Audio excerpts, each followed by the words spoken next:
I was down at like the enter studio trying to go live. I don't know what I'm doing. It's been a while. It actually has not been that long. I'm like, how do I even go live on this thing anymore? Okay. Welcome to Junie B. Jones. Welcome to Children's Books with Adults. Ruby's here. Hello to Ruby. Hello. I don't know who all was coming today. Lizzie's here. Hello. Did everybody finish both of these? I guess I feel like I didn't see most people say like I finished the finance book. Methinks Ruby didn't read the Junie B. Jones book, but I'm true. I'm not positive. Correct me if I'm wrong. Jones is good. Do you have a preference of what we talk about first? I mean, let's talk about Junie B first. Okay. That is why we're here. It is. As it were. I feel like the clickability of this video for future people is like, because I feel like usually like nothing in the thumbnail or title says finance book. It just says Junie B. Jones live show. So, yeah, I was correct. Ruby did not read the Junie. Okay. Just for it's the B is necessary, Ruby.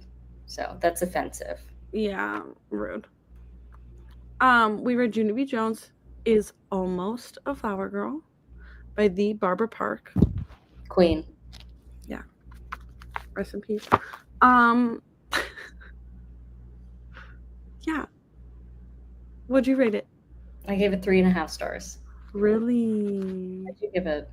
Okay, I give this one 2 stars. Oh, interesting. Yeah. And I did actually like really remember this one. Mm-hmm. And I just intrigue low. Yeah. I like it says I never had the desire to be a flower girl. Mm. Or like I just relatability to this 5-year-old low. Mm. Interesting. I was actually a flower girl not in kindergarten but in 1st grade. So I was almost the same age that she was when I was a flower girl. Well, this is a lie. I was gonna say I've never been in a wedding other than mine, but I was in my parents' weddings separately. But like Erica got married at a destination wedding, so I was technically her maid of honor, but it wasn't like a wedding. Mm-hmm. That was a lame explanation. What's happening? Your synopsis of the books in these videos is better than the actual books. Thanks for in here, because we talk about all the best parts. Yeah. Like we'll go through and just tell you what was actually funny. Also 2 stars. I also do want to say, did you look at Lizzie's ratings as she was saying of the last 3? Mm-hmm. I do think Lizzie was more in alignment with my ratings. As she was. Yeah. But again, the reason that I rated Smell Something Fishy higher was because of nostalgia. So. Which is fair. Okay. Should we talk about the good bits? Yeah. I should get it pulled up because I actually pulled my notes up from the other book first. This better work because last week gave me a run for my money trying to get my annotations. Okay, I got them. I have 3 in chapter 1. I also have 3. I feel like there's context needed for my first one, so maybe you should go first. Maybe you highlighted context. Who knows? Well, actually, it turns out that 2 of my 3 highlights are the same sentence. It just wouldn't let me switch to the next. Okay. Okay, so my first one is I am a bachelorette. Yeah, that was a good one. I didn't highlight that one. Which also now is making me think like of the ads for the show The Bachelorette, and like if Junie B was in those. I am the next bachelorette. That's how she felt. Ruby, for context, her boyfriend Ricardo is breaking up with her because he wants to be able to chase other girls. So my next line actually gave that context. It says a bachelorette is when your boyfriend named Ricardo dumps you at recess. Exactly. Okay, I think all of mine are after that then, Okay. because mine is when she sees him. No, they're not. She sees him chasing this other gal, and then she chases him down. And this says, "Finally, I sat on his legs, and I smoothed my hair, very attractive." And I believed her. I also just want to call out your accent when you said the word legs. Legs. It was there. Sorry. Sorry. And then this I think is funny because she said, "Yes, well, I don't make the rules, Rick. I just enforce them." Because I don't think she's called him Rick before instead of Ricardo. No. Ricardo. Oh, actually, all of mine were before yours then. No, because the ones that I highlighted, it's like she sets up the situation. She's like, "I'm a bachelorette." A bachelorette is when your boyfriend or Ricardo dumps you at recess, and then she goes on to tell you like how that happened. Yeah. Okay. This is him actively breaking up with her. Ricardo says, "Junie B, it's been fun being your boyfriend, but I think it's time we started chasing other people." Yeah. Yeah, that's chapter 1. It's chapter 1. Chapter 2? Yeah, chapter 2 entitled Grinded. Grinded. I have 2 notes. Me also. Page 6. She's don't know. telling her parents, "'Cause today was the worstest day of my life. I've been run through the milk, I tell I you." tell you. Yeah. I highlighted that too. Ruby, she meant I've been run through the mill. Yeah. He said milk. My next one's not that good, so you go ahead. Okay, my next one says, "Little girls are supposed to be footloose and fancy-free. I did a frown. What's loose feet got to do with this problem?" Mine was, "And besides, I don't want loose feet. I want the same kind of feet everybody else has." Poor Junie B. I'm just saying, your feet shouldn't be that stiff in general. Fairly loose. I'm laughing because I saw what I highlighted from chapter 3, and it's a good one. Okay. Are you done with chapter 2? Yeah, that's it. I'm willing to bet you also highlighted this. Okay, well, I only highlighted one thing in chapter 3, so Okay. let's take that bet. So her mom says, "I think someone is Sleepy." And then Junie B's arguing, and she says, "And grown-up ladies know how to spell. And so I'm not one bit slippery. So there." When her mom spelled sleepy, that is what I highlighted. I highlighted the, "Yeah, only guess what? I'm a grown-up lady." Grown-up ladies know how to spell, so I'm not one bit slippery. Really stuck it to the man. Really got her right there. It's so cute. Do you have anything else in chapter 3? No. Okay. Chapter 4, we're cruising right along. Do you have chapter 4? Yeah? Go. Do you not have anything from I chapter do, I have 1. Oh, I have 2. Okay. My first one is when she's making up words to the "Here Comes the Bride" That's what I have. song. "Here comes the bride, all dressed in white. Her name is Clyde, and she reads TV Guide." And then her friend Grace looks at her and says, "Wow, I never even knew that song had words." And Junie B says, "Every song has words. All you have to do is make them up." Facts. Facts. That's what I have. Oh, yeah, just make them up. Yeah, that was technically, it turns out, another one of those cases where it was just one highlight, but it was on 2 different pages. So that's all I have for chapter 4. Chapter 5. I have 1 in chapter 5. Okay. She calls her aunt to tell her that she is going to be her flower girl. And her aunt says, and I'm afraid it's not you." I did a gulp. "Who are you afraid it is?"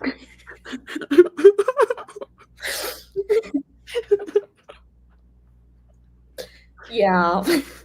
So my first highlight in that chapter is just her saying to her grandpa that her friends and me and my friends decided it at school today that she's going to be Aunt Flo's flower girl. But my second one was I looked into the phone with my eyeball. Yeah, there's a photo of that, actually, I'm pretty sure.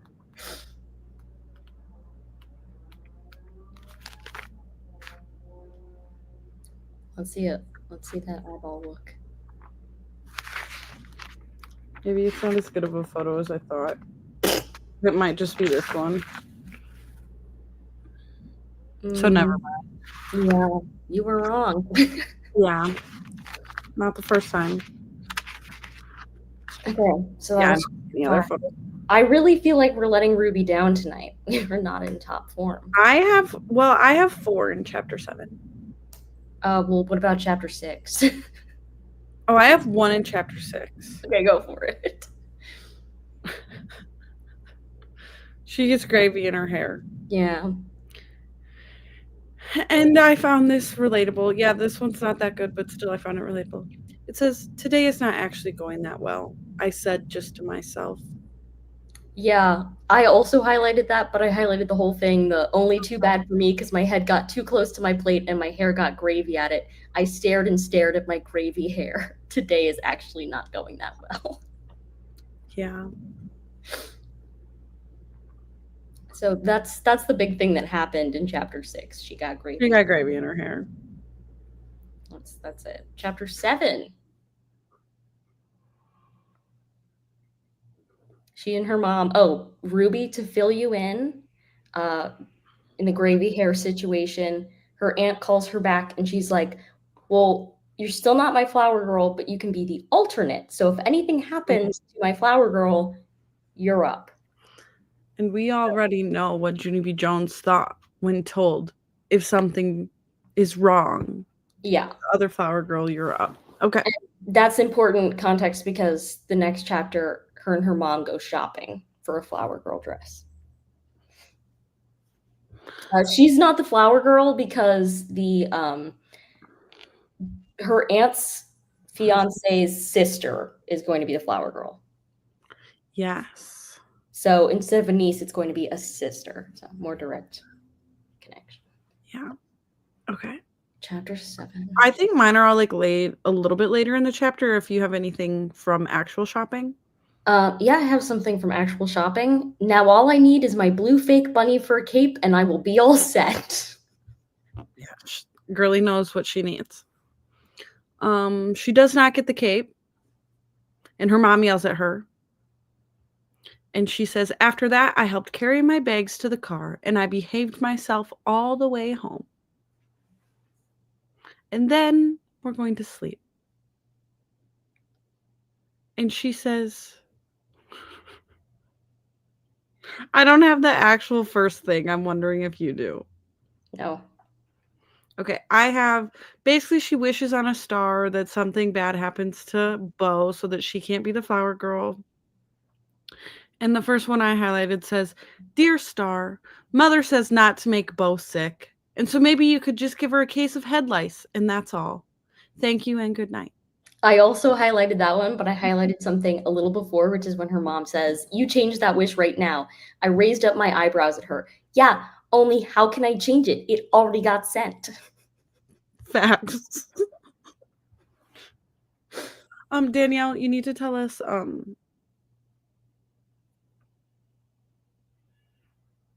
what you rated it. Wow, my brain showed up today. Okay, chapter 8. I have more in chapter 7. Oh, keep going then. Go off, girly. Her mom also is not satisfied with the head lice. And Junie B. Jones says, "Okay, Star, never mind the whole dumb thing. Only now I won't be a flower girl for my whole entire life, probably. And so I hope my mother is happy. Amen." And then she also says, "Shoot, that lice idea was a beaut." Yeah. Okay, I have something funny in chapter 8. I'm hoping that you also did it. Tell me your first one in chapter 8. We're at the wedding. Oh, I'm before the wedding. Okay, before the wedding. Aunt Flo's wedding took forever to get here. I waited for my whole entire life, practically. Yeah. I mainly highlighted that because last time we were talking about her sense of time, because you were like, the timeline's not matching up, and she was like, and I was like, she doesn't have a good sense of time. But also, it did seem like in this book that we got the, like, your Aunt Flo's getting married to, like, wedding in a week. Right, but I don't think that's actually what happened. Right. Okay. She says, after that, all of us went inside, and a man named Usher holded out his arm. I didn't even clock that one. How could you not? My next one says, let's be happy for her, okay? I didn't say anything back, because what's to be happy about? Yeah.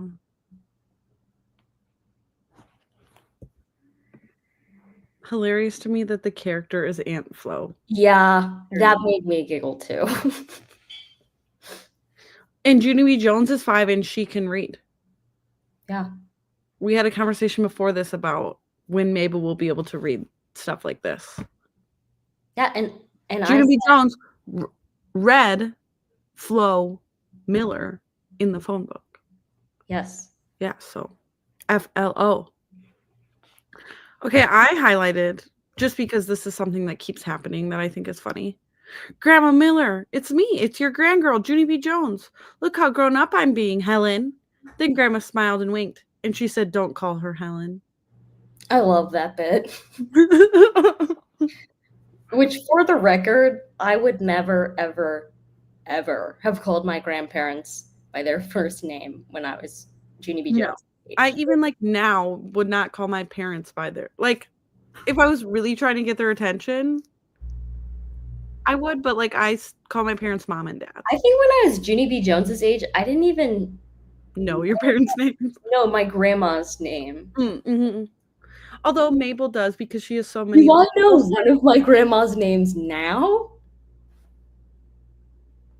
Uh-oh. She passed away when I was, like, quite young, and we don't talk about her because she was sad. And so I'm not sure I know her name.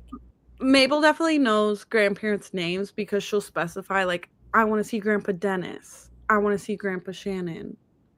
Or, like, I want to see Grandma Tracy. Right, so. Well, I think that's also just because you guys are using the, like, grandma, grandpa thing where, like, for my dad's side, it was Grams and Gramps, and for my mom's side, it was Nana, and I guess it was Grandpa Joe. So, yeah, we've always been, like, there's no Gigi, no Nana, no, we're grandpa. It's up to the person what they want. Grandpa, right.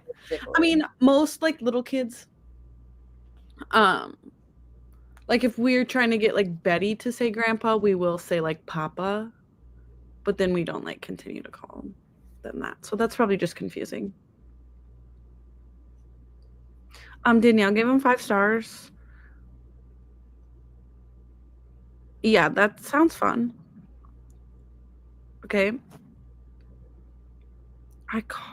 Mother and father? Okay, mother and father is maybe, like, a touch. Brash. Oh, Abby wrote that, but it's true. Hi, Abby. Mom. Mine's a mom. Okay. Are we in Chapter 9? I think I have one more in chapter 8. Okay, then keep going. You're the one who asked if we were. Oh, this is another bit that keeps happening. Mom's mad. Her face was steamy mad. I did a gulp. Hello, how are you today? I said, kind of shaky. I'm fine. Only I just wanted 2 little petals, but that plan did not work out apparently, and so now I will just behave myself for the rest of the wedding, I think. But I love when Hello. she gets caught doing something. Hello, how are you today? She does that a lot. I am good, only. I'm fine. Okay, chapter 9. So basically, Ruby, what you missed is in chapter 8, the wedding happens, and as Beau is walking down the aisle throwing petals, Junie B tries to take some petals, and they have a little tussle over the basket. And then in chapter 9, we go to the reception, where as the alternate, Junie B Jones is allowed to sit at the same party as at Yeah. the same table as the wedding party. Aunt Flo lets Junie B. Jones sit with Beau. Okay. I have to read what I even highlighted.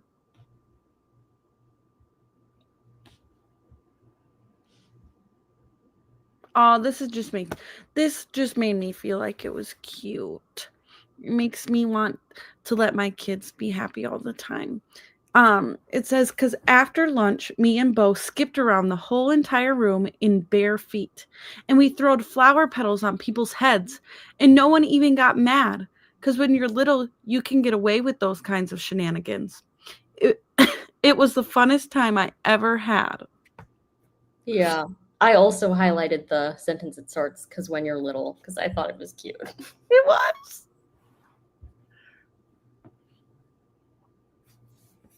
So that was the book. Basically, Ruby, in the reception, she like kind of fights with the flower girl a little because she wants to seem so grown up. She's a year older than Beau.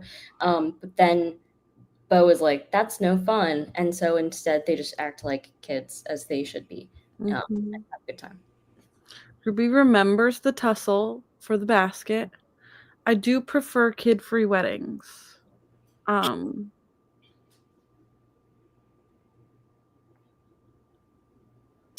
Okay.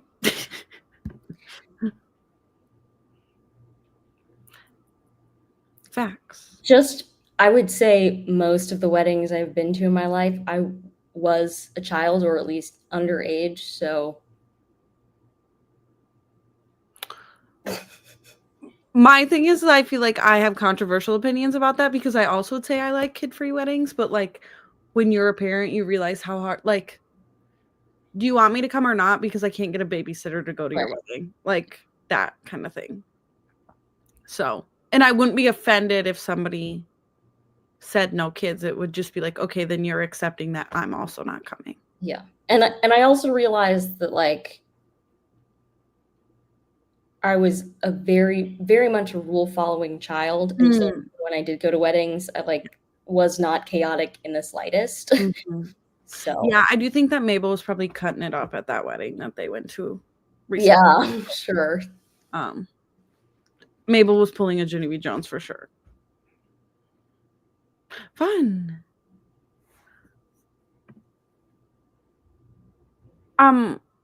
I know, but also I cannot fly with them. So I am coming to your wedding without kids. I did get a babysitter for your wedding.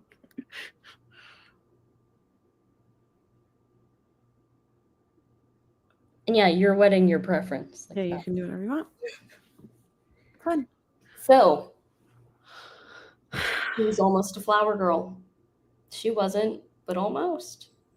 Almost. So let's talk about money. Yeah, we almost read a money book, except it wasn't about money at all. About money a little. A little. There's like a vague whisper in the back that was like, this advice is about. I'll say this. So it was very much a self-help book, which is fine by me. I read lots of those. Should we mention what book we're talking about first? Sure. We read Keeping Finance Personal by Ellyce Fulmore.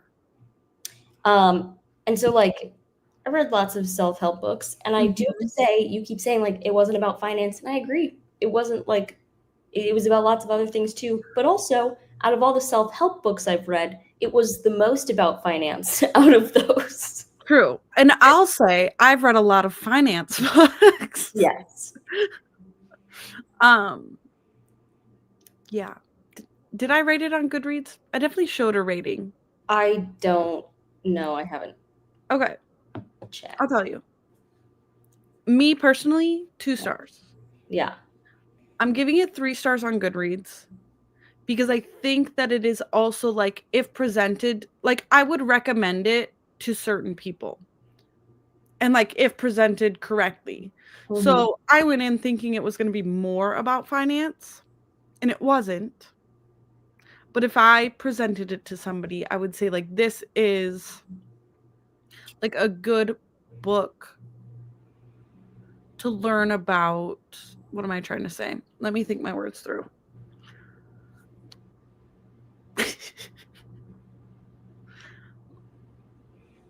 like how certain people have disadvantages, or how certain people who have mental health or like disability struggle to just have the direct, clearly obvious math of like, well, this is how you do it. That's not how I would pitch it. Okay, you pitch it. Yeah, I would pitch it as a loosely financial book that's mainly about shame. Okay. Which is in the subtitle. Like a lot about neurodivergence. Specifically. There was one chapter that was specifically about that, okay. yeah. Okay. I feel like we're gonna disagree. Yeah. That's okay. That's okay. I gave it 3.5 stars. It wasn't my fave.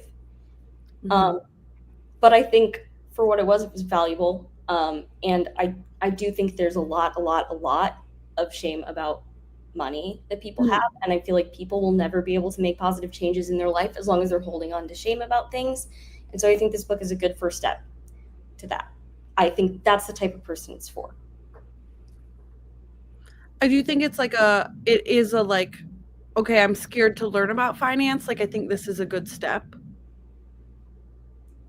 Yeah, I agree, but I also think it's more like, not even a like, I'm scared to learn about finance. It's a like, thinking about money terrifies me because it gives me a deep shame and I panic every time I think about it and I don't want to face it because I have bad feelings about it.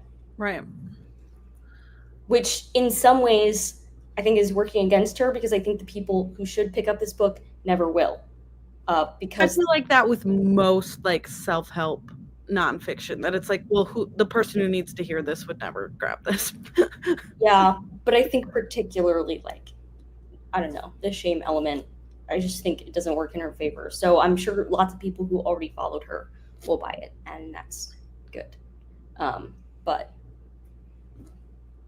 yeah, and like some of the reflection questions, like I don't think it was good enough for me to own a physical copy, but I kind of would have liked to have a physical copy so that I could look back at the questions from time to time.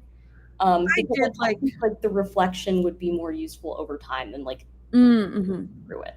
I did like try to at least think through the reflection questions as they came up. I also think that I was having like a struggle a little bit just completely agreeing on her perspective money wise. I think she almost was giving a little bit too much of like, I think it's good, the concept of like, it doesn't have to be like a scarcity mindset. Like, you can treat yourself and have stuff. But I do feel like somebody who's really struggling to come out of like impulse spending, she also did give a lot of anecdotes of like, well, if you need this, just go buy it. Where it is like, I would have liked a little bit more like action steps towards like how to save money if you struggle with this. I feel like that's where most people coming into finance, I feel like that's usually a main goal, is learning how to save money. I don't know. I think she did make it approachable in that way, where she was like, sometimes you have this idea that you need to save like $1,000 at once, and it's like, no. Every time you get your paycheck, put $5 in your savings account. Yeah, it adds up eventually. Yeah, and so like I think asking people to make drastic changes almost never works. And so I feel like this is actually trying to meet people where they are for once, because I think like there are plenty of methods where like if you picked up a book, like if you dealt with your trauma enough to be like, I'm going to read this book about finances, and you started reading it, like it would be too hard to cope with and you wouldn't be able to do anything about it. Right. Like if somebody was like, you need to drop all your bad habits and save $500 this month. Right. Get that. Yeah. I also think though, in my opinion, the biggest step into finance is actually like, even like retroactively going and looking how you actually spend your money in a month. Because I feel like there's so many people who don't actually know how their spending. Mm-hmm. And She didn't say to do that, though. She did. I just struggle because I know that most people going through something like this are not actually going to go through the question. Like, well, then that's not a problem with the book. Like, she can't hold them down and make them do reflection questions. Yeah. And so, like, there's no way you could have written it that would have made them actually sit down and do that either. Ooh. To overspending or identity issues. Please send me that. Questions are all okay. And then Ruby said that she got her audio spreadsheets. Oh, is that the same thing? Without giving her their email. Oh.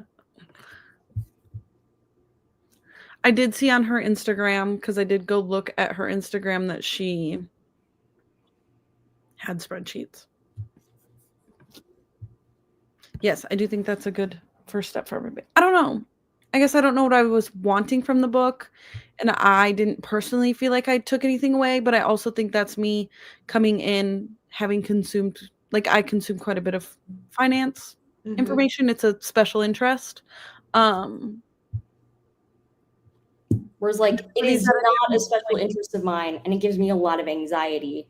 And this was way more approachable. And even she acknowledged the things that, like, people say, like, this is a simple thing, but actually it's hard. So even when she was, like, talking to a financial advisor, like, the first time I talked to one, it was a terrible experience, but, like, here's how you can make it better for yourself. Yeah. Like, those things are actually helpful to me. Mm-hmm. I liked, I'm trying to read through stuff I highlighted just to make sure I'm not, like, forgetting anything. Like, the main things I was highlighting at the beginning were a lot of finance doesn't consider that, you know, each person is different with different, she said, unique emotions, desires, fears, and identities that will influence their buying decisions.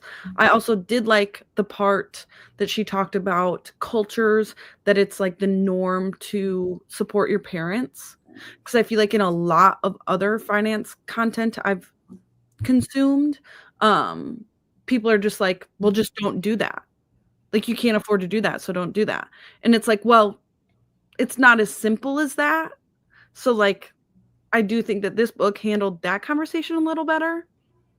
I also highlighted the part talking about how Subaru branded towards sapphic women. Because facts. And also just, she talked a lot about, I am a materialistic girl. I am. You guys all know that. Like, I do like to buy stuff. And she talked about how, like, your buying power, and just how, like, money can affect your aesthetic, like, lets you have things that you like, that you almost create an identity with. I think that's maybe a struggle of mine. Like, I like to buy things that I hope fit my vibe.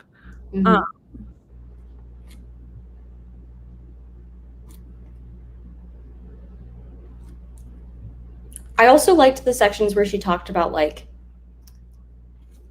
spending that, you know, might not necessarily make sense to other people, but when it's to affirm your identities and you, like, make room for that in your budget, like, that's important. Like, buying clothes that make you feel correct, and, like, saving up for surgeries and all those things. Like, like, a lot of traditional financial advice wouldn't necessarily talk about those things. I feel like that's where I struggled with this, because I, like, saying that in isolation, I'm like, yes, of course, like, buying stuff is good, but then on the flip side, I'm like, some of it's contradictory to, like,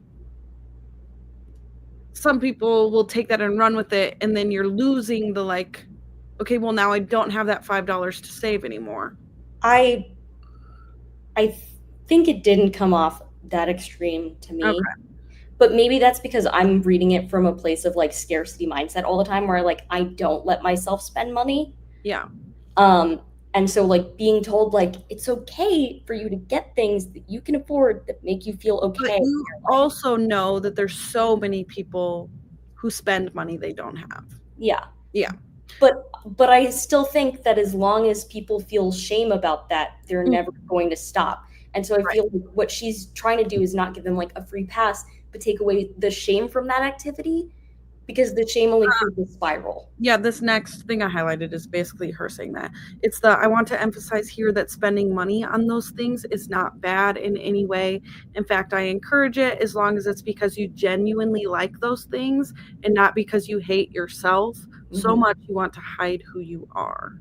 So like that too, of like, there was a lot of like, well, why do you buy certain things? Right. And I think it's, with all the reflections and all that things, it's more about being like mindful about why and how you spend money and figuring out how that changes you going forward. Because I know like I was reflecting a lot about like, why do I spend money the way that I do? Mm-hmm. And that's hopefully going to change how I feel about money going forward. Is that necessarily going to change how I spend? No. Is it going to change how I feel when I spend? Yes. Mm-hmm. This is the whole concept that I was trying to say, not in her words. The reality is that it costs money to portray any aesthetic or vibe we want, even if it's embracing our identity, which I think like is a good point. Like it costs money. Everything costs money. Yeah, that is a thick PDF, Lizzie. Thank you. It's 84 pages. Oh, and she mentioned like using the 24-hour rule, which like I personally am trying to do. Like I'm trying to keep a list of things I want this year. So like that's good advice, I thought. And then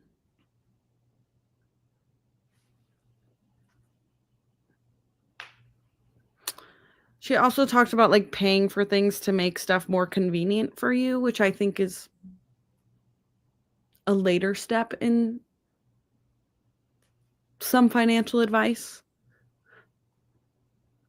Because pretty early on in this book, she talks about how she thinks it's worth it to pay for somebody to clean her house. And I still just approach that so much as like, okay, but you can't pay someone to clean your house if you can't buy your necessities. So I don't know. That was also early on in the book before she got into more. I also like, I think there's some degree to it where it's like I agree those are my values too, but like, I don't think they have to be everyone's. And like she was talking even about the fact that like debt is a tool. Like sometimes you need to go into debt to be okay. Like my sister right now is taking on so much debt to go to medical school, but she has to do that to lead the life that she wants. Yeah. And like when she starts working again, like I know that will be a huge focus of hers to pay off that debt, but like so much so that she's not going to like live. Yeah. Like that's not worth it. So I think it's a trade-off of like extremes, right? I think you're worried about the people who go like extreme one direction. I think she's worried about people who will go extreme another direction, and really everybody's like kind of in the middle. Yeah. Also, I relate. She said, I've always loved spending money. I enjoy shopping and picking out what I want, and I love the feeling of buying that item and being able to take it home. I live for the anticipation that comes after placing an online order and the thrill of finally opening up the package, which I think a lot of people see. I just feel like anxiety and guilt around those things. Right. It's we are disagreeing because we are on opposite sets of fixing mindsets. Yeah.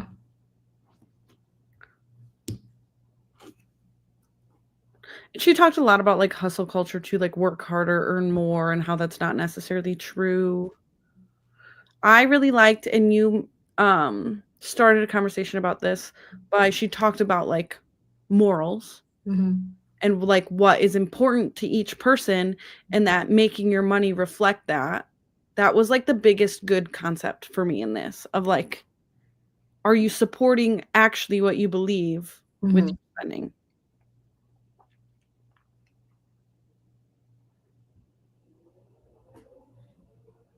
Oh, and also I highlighted the celebrate your done list because we've talked about that recently too about like to-do lists. And I said that like I'm someone who will go in and even like write every single little task. Mm-hmm. Talked about doing that in this too. She also had a lot of Taylor Swift references here. I don't know if you caught on to those. In the book. I at least didn't highlight them. Yeah. The last thing that I highlighted in the whole book was the keep breaking it down until the tasks are so small it feels silly to write them out. Yeah. Every time I write a list like that, and like I think it's small enough, I'm still like overwhelmed, and then it has to be at the point where you're like, this is stupid that I'm writing it. Like that's small enough. Yep. It's the concept of like, okay, if you're writing a to-do list of like getting ready, like most people would put like get ready, but it's like no, put brush your teeth, brush your hair. Yeah. Right, like every little thing. Put your socks on. Yeah. Which like generally most people don't do it like that, but it's saying like if the item is too overwhelming, then break it down more. Mm-hmm. Yeah. I did like her bit. I know that Lizzie mentioned this earlier about the like giving yourself an allowance and having like the specific word for spending, like once it's gone. And Lizzie also said like I won't do it, but it's a great idea. Good concept. And I agree, because for me, like my assumption, which is again, I think it's like half one way, half the other for people, but the side that I fall in is like, if I don't have that allowance set out for myself, I will not let myself spend any money. Yeah. And I essentially do that because I budget. So I, every month I write in that I get X amount of dollars. Yeah. There's a Bailey spending and a Chris spending category that we can spend on whatever we want. So I've done that for a long time. Yeah.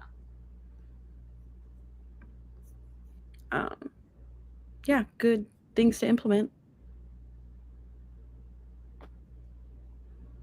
That's what it was. Yes, yeah. That was the finance book. I think it's interesting though, because like to write a book, everybody's financial situation is different. Mm-hmm. Like you can't really write like a blanket advice. Right. And I think that's also why she spent so much of her page time doing reflection questions instead of actually writing stuff. Like you need to figure this out for yourself. Right. Which is like the annoying thing for me, because I realized that if you actually sat and did them, books with lots of reflection questions like that would actually be the most helpful self-help books. But to me, they're my least favorite kind, because like I can analyze and ask myself questions later outside of my reading time when I'm reading, I'm not reflecting. And I think that's partially the bookly mindset of like, I'm timing this, I can't take notes. Clock. Exactly. So it's like, I don't know. I understand why they're valuable, but I'm terrible at actually doing reflection questions. Yeah, I guess that's maybe also was an issue for me with this book, is that right, I'm not someone who would in any context probably actually do reflection questions. So if any of you are, let me know. But yeah, what are we next month? We have 3 Junie B. Jones. Yeah, they are not in my Google Calendar. Junie B. Jones and the Mushy Gushy Valentine. Oh yeah, the Valentine's one on Valentine's. And then Junie B. Jones has a Peep in her pocket.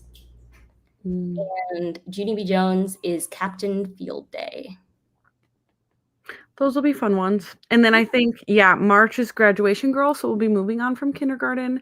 And then our next nonfiction for March. So in March, we're reading Feel Good Productivity by Ali Abdaal.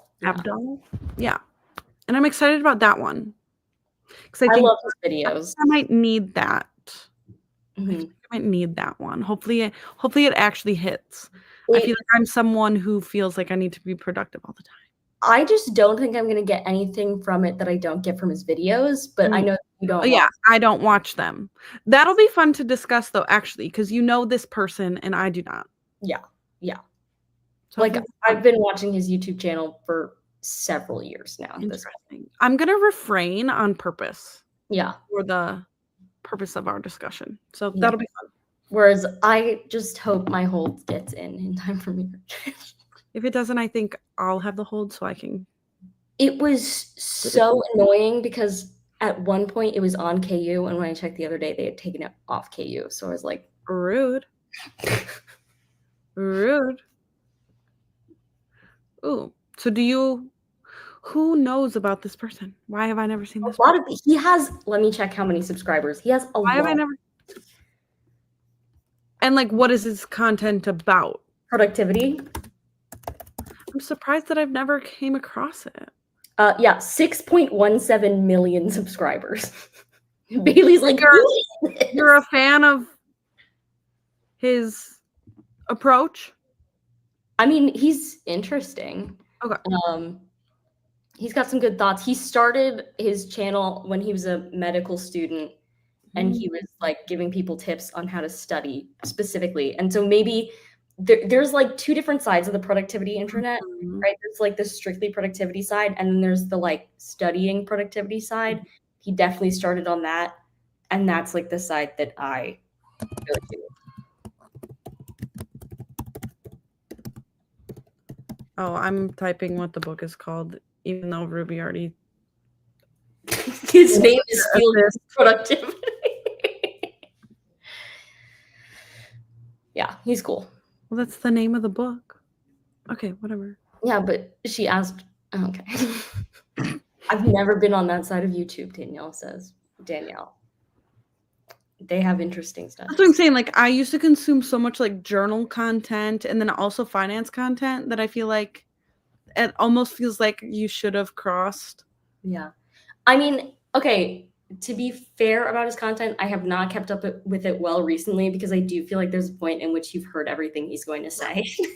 I feel like a lot of people who are just there to like hound the same sentiment, like, don't have longevity of viewership. Yeah, but that's not the case with him. Okay. He's got such a good cult following. I'll watch some after we read them. After. I still need to watch the video where he talks about getting married because he did that in secret last year. So he got married in secret? Yeah, like nobody knew he was dating anyone. And then he was married. Yeah. Fun. Yeah. So, and I remember watching videos while he was writing this book, like where he talks about the process. Talked about writing a book. Yeah, it'll be interesting because like since before this was published, it's been a lot to read list. I think that's so funny that like, because I think this set specifically I talked to you about less before I picked them, that I like happened to pick something that you like want. Yeah, you sent it and I was like, yeah, that one. 2 books that is marked as want to read on Goodreads for me. Nice. Nailed it. All right. Well, this was fun. I love Junie B. Jones. I love nonfiction. I'm actually getting kind of sad because I've been looking. You gave both of these things 2 stars. But I'm getting sad because I've been looking at a lot of nonfiction and I know there's only like a couple more that we need to pick before Junie B. Jones is done. Yeah, so. We can always read nonfiction together whenever. I said that's what I want after this is done. That's fine. Is to just read nonfiction sometimes. For reference, because Ruby is asking, the May what's the other one is in like there are 2 books on my want to read. Oh. It's the very specific 1,000-page Archie comic book that I have because I almost read it for Wonderathon to get that page count in. But then but I didn't get around to it because I was reading too many things. And I knew that I wanted to be able to enter it quickly on Goodreads, and it was very specific. It like took me a while to find it on Goodreads, so I marked it as Danielle, I feel like my thing is I'm about to enter an era where like I'm reading this kind of stuff not for giggles with adults, but with children. So I won't have the brain capacity to do it here anymore. But yeah, I would like to continue to read nonfiction. Probably not like monthly, but to some No. capacity. Well, I think in general we need to learn to say no to monthly things. I feel like we're all like, oh, nonfiction book club, as we're all like, I need to commit to less book clubs. We can do a quarterly nonfiction book club. Quarterly. Yeah. We've already discussed, I don't think we're doing any more children's in the near future after this one. Okay. Good talk. Happy Junie Jones Day. Happy Monday. This was actually probably the worst Monday of my life, so thanks for saving it. And bye. Bye, See you friends. all so soon. Bye-bye. Love you.